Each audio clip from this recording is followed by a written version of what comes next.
So it looks like the Galaxy A14 has some key specifications that were revealed after this new certification. Super excited about this device. I'm going to be picking up the A54, A34, A14, any other A series devices that come to 2023. If you guys want to go and subscribe, hit the subscribe button down below and hit the notification bell to be notified. But hopefully you guys are having a great day. We're going to be getting into this article from sammobile.com. If you guys want to read this on your own time, I'll leave a link in the description down below. But as you guys can see, it says Galaxy A14 key specs revealed via new certifications. It says Samsung is all set to add a new entry-level A series smartphone to its portfolio. As per the latest report, the Galaxy A14 4G has picked up a FCC and 2UV certifications, which also reveal all the specifications of the phone. The phone appears with a model number SM-A14-5R, and there will also be a 5G variant of the Galaxy A14 as well.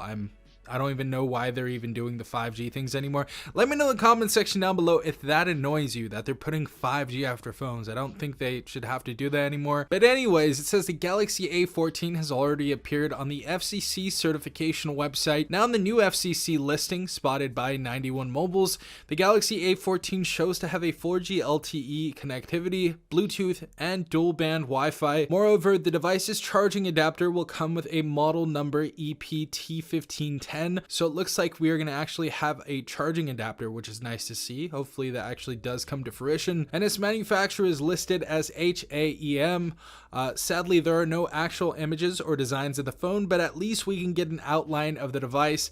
Now, this article was from a few weeks ago, and I'm pretty sure we can get an idea of what the device is going to look like. It's most likely going to look like this right here.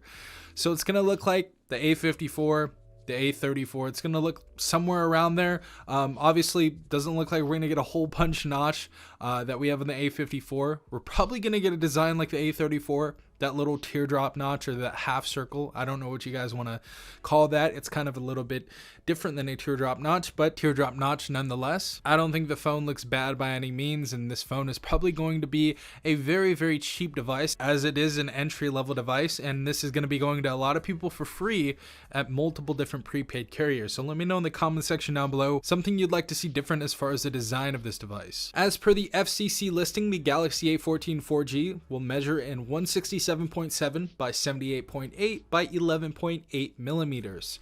Speaking of the details and the TUV certification, the Samsung Galaxy A14 4G will come with a 4900 milliamp battery, which will be listed or advertised as 5000 milliamps naturally.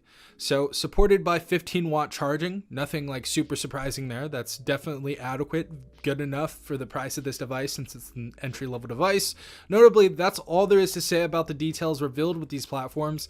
Besides this, as already mentioned, Samsung will also release a 5G variant of the Galaxy A14 because the phone was recently spotted on the official Samsung India website. The 5G version bears the model number SM-A14-6B and is expected to launch in two variants, one with the MediaTek Dimensity 700 and the other with the Exynos 1330 chipset, and will be paired with 6 GB of RAM. Both variants will have Android 13 out of the box.